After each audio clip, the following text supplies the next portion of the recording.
No Brasil, existem políticas macroeconômicas que são implementadas pelo governo, pela área econômica. A maior política, um instrumento de política macroeconômico é a taxa de juros.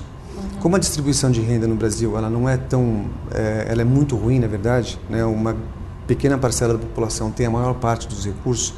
As taxas de juros subirem, elas não atingem o efeito desejado economicamente, que é de coibir o consumo. Porque as pessoas consomem, porque a maioria está com pouco dinheiro, então consomem produtos de necessidade imediata e básica. Então, o que o Brasil faz com a taxa de juros?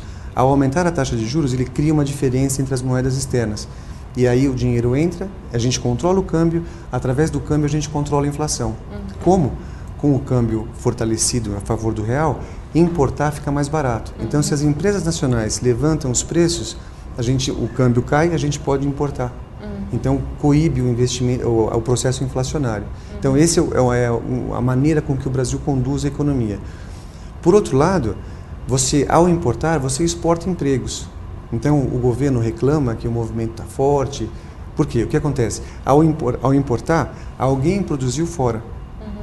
Então, o emprego ficou lá. A gente não gerou emprego aqui no Brasil.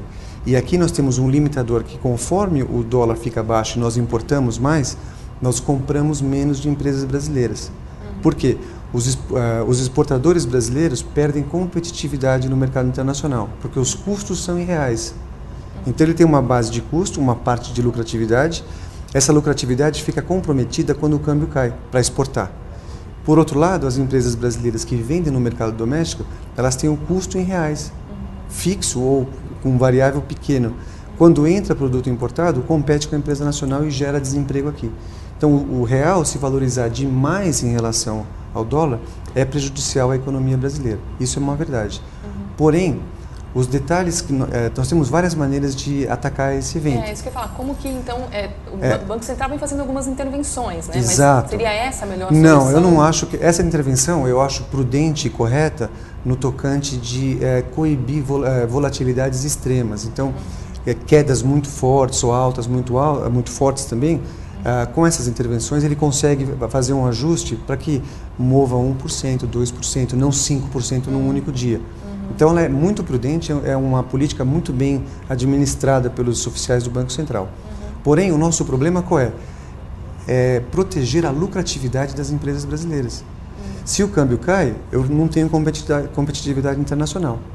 Então, qual que é a outra solução para eu, em vez de mexer no câmbio, que é uma força natural, são eventos naturais, né, que respeitam a economia internacional, eu não posso artificialmente mudar. Então, o que eu podia fazer? Reduzir o custo das empresas.